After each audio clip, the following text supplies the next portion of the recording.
ஹாய்ங்க. நான் சொன்ன மாதிரி நான் படிக்க ஸ்டார்ட் பண்ணிட்டேன். ஸோ நீங்களும் படிக்க ஸ்டார்ட் பண்ணுங்கள். ஸோ என்ன படிக்கங்கிறத நான் உங்கள்கிட்ட ஷேர் பண்ணுறேன். ஃபஸ்ட்டு வீக் வந்து நான் வந்து தமிழில் வந்து பிரித்தெழுதுக சேர்த்தெழுதுக, அப்புறம் வந்து ஜிஎஸ்சில் வந்து constitution of India, payment of the constitution. So எங்கே படிக்கிறேன் அப்படிங்கிறதையும் நான் கீழே எழுதியிருக்கேன். ஸோ அதை பார்த்து நீங்களும் படிச்சுக்கோங்க. 6th to 12th book, Tamil வளமில் 3 நாள் புக், அப்புறம் 10th சிவிக்ஸில் ஃபஸ்ட் லெசன், அப்புறம் லக்ஷ்மிகாந்த் புக் இதெல்லாம் படிச்சுக்கோங்க. சிலபஸ் டவுன்லோட் பண்ணாதவங்க டவுன்லோட் பண்ணி பிரிண்ட் அவுட் போட்டு வச்சுக்கோங்க. ஸோ சிலபஸ் வைஸ் தான் நான் வந்து படிக்க போகிறேன். ஸோ அதில் வந்து ஃபஸ்ட்டு வந்து நம்ம வந்து தமிழ் தான் எடுத்துக்கோம். ஸோ தமிழில் வந்து ஃபஸ்ட் யூனிட்டை பிரித்தெழுதுக சேர்த்தெழுதுக, அதுக்கப்புறம் வந்து பாலிட்டியில் வந்து constitution of India, preamble to the constitution.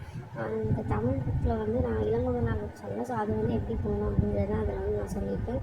So உலக தமிழ் ஆராய்ச்சி மையம் அப்படிங்கிறத நீங்கள் இது பண்ணிவிட்டு நெட்டில் டவுன்லோட் பண்ணிட்டு 7th பார்ட் வந்து போனீங்கன்னா அதில் வந்து இந்த மாதிரி 5 இலக்கணம் சொற்கள், 5 இலக்கண சொற்கள் அப்படின்னு சொல்லியிருக்கோம். அதில் எழுத்து சொல்லுவாங்க இருக்கும்.